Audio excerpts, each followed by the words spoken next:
This is module 5. In this module, we discuss about the rules of POS tagging. So we are more specific, more oriented. In our subsequent modules, we will discuss about the methods of POS tagging. But before that, we need to have some well-defined rules and principles for POS tagging. So in this module, we discuss in details the various principles that are often adopted at the time of implementing POS tagging scheme on a text database. So here, as we have come across in earlier modules, we have talked about some principles of annotation, and those annotations are actually including all kinds of annotations. Here, we are talking about only the parts of speech tagging. So since parts of speech tagging is one of the more complex and challenging tasks where a lot of linguistic and technical issues are involved, so we are arguing here is that before we apply the process of parts of speech tagging automatically or even manually, we need to take care of the issues of text sanitation, text normalization, tokenization, and orthographic error correction, spelling error correction, real word error corrections, grammar correction, etc., without which the success of parts of speech tagging on corpus is not much useful. So much cannot be achieved at high level. So what we argue here is that if you don't do those kinds of pre-processing of the texts, it is very difficult to get great success, a good percentage of success in parts of speech tagging. So to make the text ready for parts of speech tagging, we need to follow the rules of parts of speech tagging. So here, for the first time also, again, we are proposing 12 to 13 rules which need to be meticulously followed before a text is made ready for parts of speech tagging. So it is basically pre-processing part of parts of speech tagging or preliminary preparatory part of parts of speech tagging. It also goes with parts of speech tagging. So here are the major issues. The first rule is parts of speech tagging should be done at the sentence level. That means when we are assigning tags to the words, we must take into account the entire sentence where the word has occurred. This is very much essential. That means when a word stands alone, isolated from the context of its use, we are not sure in which parts of speech it is to be used or it is meant to be used. So it is open. It can also be a noun, it can be a verb, it can be an adjective or any other. So at that time, if we try to assign a part of speech to the word, we may not be right. Also, we may not be able to identify in different parts of speech how the word is used and then which percentage. So our first question is that the words should be tagged only at the sentence level. Let me give an example. Suppose in Bangla, the word Sundari is basically commonly used as an adjective. So if you find in a text the word how it is, that the word is used, you can easily put as an adjective. But this is not actually true. If you look at the following two examples, চিড়িয়াখানায় সুন্দরীকে দেখতে খুব ভিড় হয়েছে. There is a big crowd in the zoo to see Sundari. So here actually this Sundari, although used in an adjectival form, actually is the proper name of a tigress. So in the sentence, the word must be tagged as a noun, not as an adjective. So why? this is why we say that it should be tagged at the sentence level. Or look at the other example. স্কুলে সুন্দরী আমাদের সঙ্গে এক ক্লাসে পড়তো. Sundari used to study in the same class with us. So here definitely Sundari is the name of a human being, a woman, a girl who used to study with us. So here this word is, although appears to be noun with mark and adjectival mark, is basically a noun. So we should mark it as a noun. So our first rule is that words should be POS tagged at the sentence level. Second rule, words should be normalized before POS tagging. This is a very crucial issue because until and unless we normalize words, it becomes very difficult for us to identify actual parts of speech. Here I am giving an example. Suppose in Bangla corpus we have come across many examples where the suffix part is actually detached from the word. Suppose pere chilo is got actually written as pere space chilo, or kotha gulo kotha space gulo, diye chilen diye space chilen, noren space ke, meyeder me space der. From our very simple common sense, we know that these are actually single word units. So the suffixes like chilo, gulo, chilen, ke, der should be combined together with their immediately preceding word string to generate a composite single word unit. So if we don't do that, then what will happen? Pere will have one part of speech, chilo will have another part of speech. Or meyeder, in cases meyeder, may should have a one part of speech and there should have one part of speech. But this is actually wrong representation of the language, of the text, of the words in the language. So therefore, we argue that all these kinds of words should be normalized before we assign any parts of speech to that. This kind of thing happens because there is many inconsistencies in representation of words in a language, particularly in cases of compound words, adjectives, adverbs, multi-word units, reduplicated forms, and idiomatic forms. They are written in three different ways: with a space, without a space, or with a hyphen in between. So it becomes very difficult for us. I can give you an example. Say here are some examples given over here that shows very well that these are written with a space and without when there was not required, or with a hyphen. So these are very difficult places to determine how to treat them, these words. I am giving an example. So say andar mahaler. You can find out that in one case it is written andar and in a case it is written mahaler. So normally it appears that they are two different words. So one would be noun, another would be noun, or something like that. Two nouns occurrences. But actually this is stands as a single word unit. Sometimes it is written as a single word unit. Sandar mahal, the single word noun. So here, rather than identifying two nouns, we have to mark actually one noun.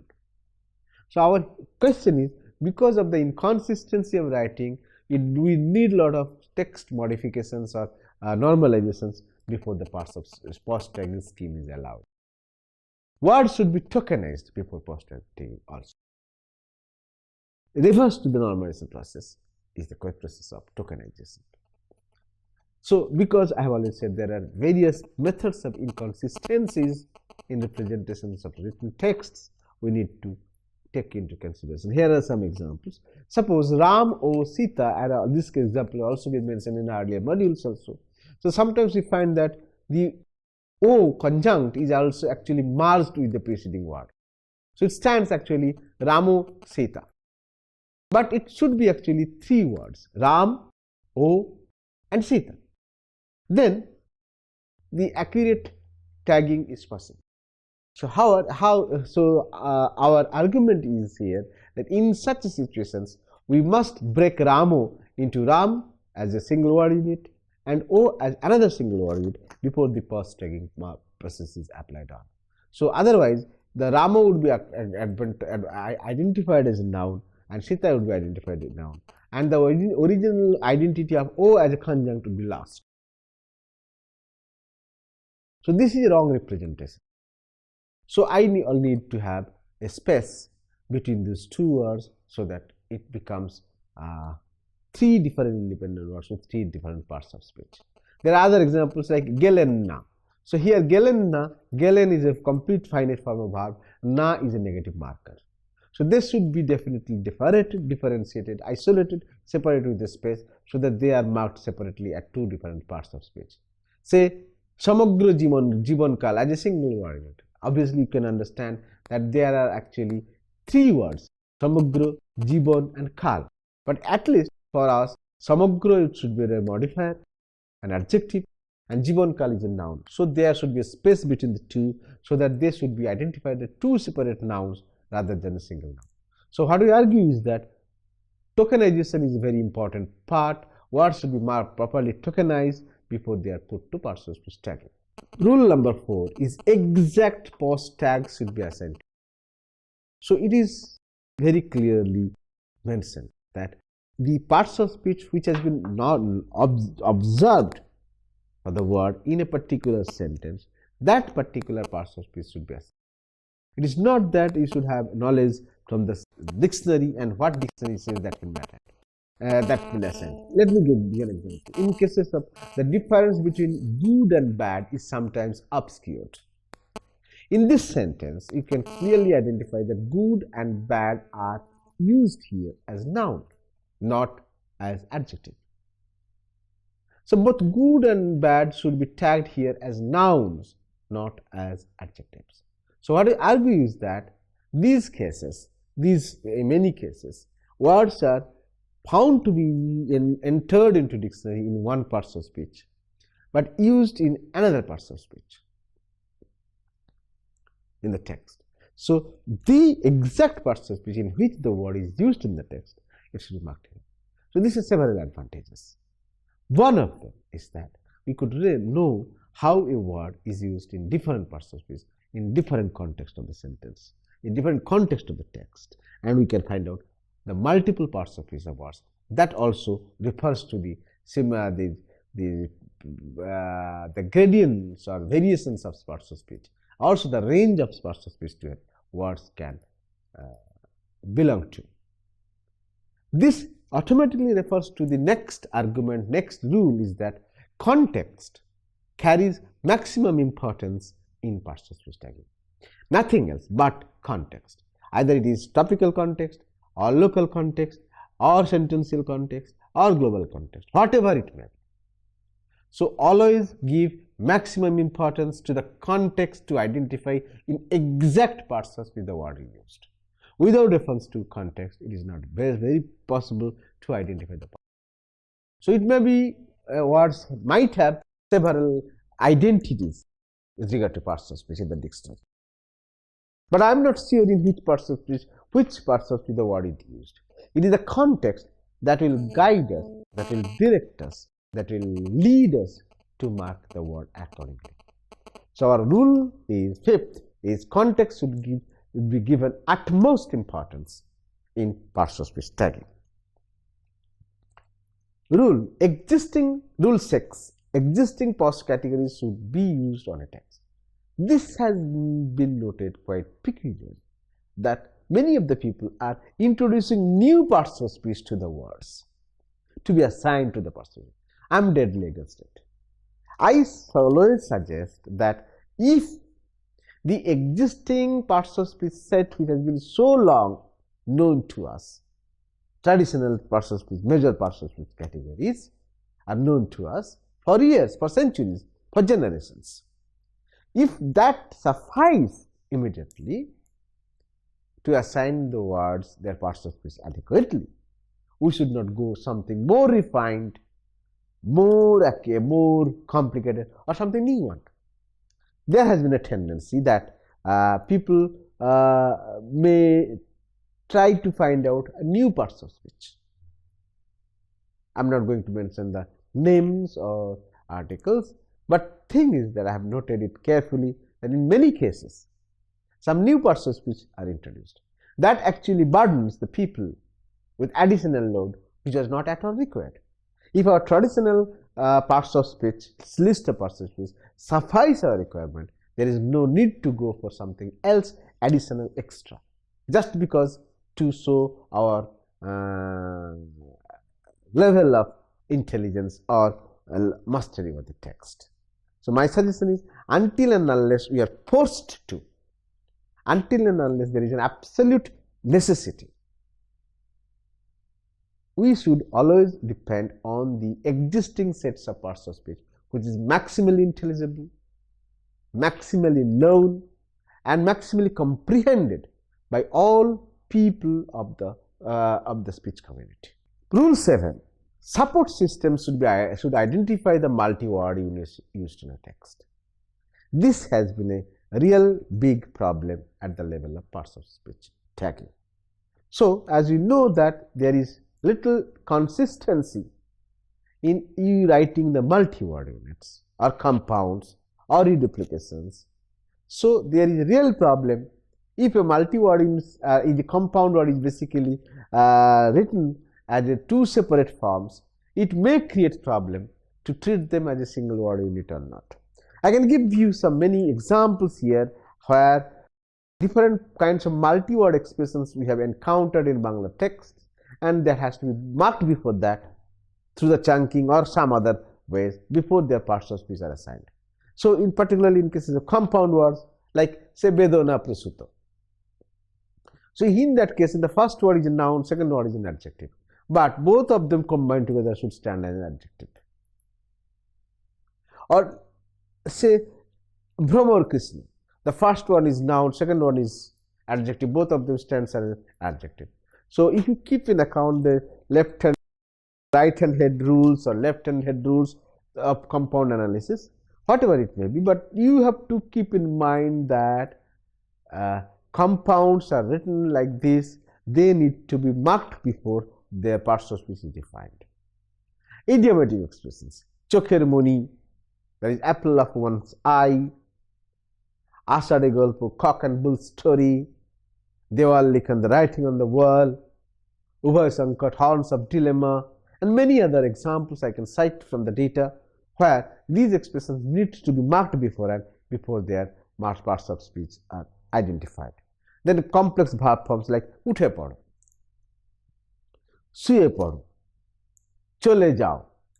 So, phele eso, dekhe nao, gile phelo. So, all those things you can find out, they have to be marked properly before they are marked, identified as their parts of speech are identified. Similarly, many proverbial expressions are also occurring in the texts. They also need to be marked. So, the process is that all those multi-word units may be marked as chunks and tagged accordingly, marked accordingly before they are put to any parts of speech. Rule number 8 is multi-tagging approach should be strictly avoided. There has been a chance, there has been situations, there has been context where we have noted that people have used multiple parts of speech for a single word in a sentence. Saying, I have given an example that there is a difference between good and bad. You can find out that you can put both the tag as noun or as a verb, as an adjective, with an expectation, with a logic that this word is also identified as a verb as well as a noun, even though this word is used as a noun in the sentence. So, this is a real blunder if you do that in cases of tagging. A word can have multiple possible parts of speech when it is in isolated position, but when it is used in a piece of text, it actually denotes only one part of speech unless it is ambiguous. Unless it's creating deliberately ambiguity, having the best example I can refer to here, that time flies like an arrow, where you can find out the words like time or flies can then change their parts of speech based on the new set of interpretations or ambiguity of the sentences. Until and unless in those cases of artificially or intentionally generated constructions. In most cases, words are denoting only one and only one part of speech in the word, in the sentence. So, there is no chance for multi-tagging for a word inside a text. Every word should have only one tag, nothing less, nothing more. Rule number 9, POS tagging should be done in a reverse hierarchical order. Reverse hierarchical order, if you have a hierarchical tag set, then it is better that the final stage, if it is a hierarchical tag set, that noun, then it is proper person, proper noun, then the person noun. So, person noun is the third stage. So, first stage is a noun, second stage is a proper noun, third is a person noun, or plus the person name. If this is the hierarchy, then I should suggest that we should first assign the third layer, that is personal noun. So, the moment it is tagged like that, it automatically says that it is a person noun, which implies this is a proper noun, this implies this is a noun. Because if you go in a straight way, you may not get sufficient information. If we put only noun, we do not know it is a personal noun or a proper noun. Or a proper noun, then it's a person name. So, we suggest that if you go in a hierarchy reverse order, then the lowest possible tag in the hierarchy should be first assigned. Then that actually represents the whole string, whole hierarchical string. So, that will capture the total load of information we need to assign to the word. Rule number 10, morphological processing must be separated from POS tagging. In our next module, we will discuss about these parts of speech tagging, and we have also noted that many people are combine these two things, that morphological analysis in parts of speech tagging are same thing, but be sure they are two different things. Parts of speech tagging task is to assign the parts of speech to a particular word, while morphological processing has a task of analyzing, decomposing a word, identifying their morpheme used in the word and their functions in the word, and the total morphological entities and the structures and the morphological rules and all those things. So, morphological processing is a separate task of natural language processing or computational linguistics that should never be made equal with that of parts of speech tagging. So, it should be very clearly understood that morphological processing is a different process, has a different goal, while parts of speech tagging is another different process, has another different goal. There should be no overlap into that, but also there is some overlap of knowledge, some common sharing ground between the two, that in no way implies that they are same. Rule number 11, hyphenated words need special attention, because I have already said that hyphenated words are written in a very different ways, with a space, without space, with a hyphen. So, it needs to be taken care of how those hyphenated words should be tagged. So, if there is a hyphen in between a word, we should consider both the words as two words or a single word in it. That has to be decided. If we find a hyphen between Sally and kids, then definitely we should say that they are two words. So, they should be treated as hyphen is basically here word marker. But if I say that statesman A, say statesman with a hyphenated word and a locative case marker, then this is actually not two different words. Actually, hyphen has least important functions here, so that hyphen can be removed, and statesman A should be treated as a single word in it. So, hyphen has multiple functions, multiple patterns. I have cited here more than 5 or 6 different types of usage of hyphens, and each one has to be taken care of very carefully before parts of speech tagging is applied. Rule number 12, ambiguity should be dissolved at the time of POS tagging. As I have already mentioned, in that cases that if there is a sentence where it has a word which has multiple meanings, then this word is basically an ambiguous word. And if it is an ambiguous word, we have to identify in which sense the word is used. Capture those particular sense and accordingly when that particular word denoting that sense, what parts of speech that is denoting, that has to be taken into consideration. Suppose সে ভাবে, সে ভাবে যে ভাবে করা যেতে পারে. So here ভাবে may be as an adverb, the mode, or se bhabe means he thinks. So you can find out that se bhabe can have multiple meanings, multiple senses. So in the first sentence it is used in one sense, one part of speech. In the second sentence it is used in another sense. So in the first case it would be tagged as a adverb, and second case it is tagged as a verb. So what we argue is that if there are words where there is ambiguity, so first the ambiguity has to be resolved, then appropriate meaning should be assigned to that. 13, or the last rule is manual verification and validation is mandatory for POS tagged text. So since tagging is basically done nowadays semi-automatically or automatically, particularly in English and other languages done mostly automatically, but for Indian languages are basically done by semi-automatically, semi-supervised manner, or sometimes automatically. So our argument is that once this corpus is tagged, it is not that it is error free.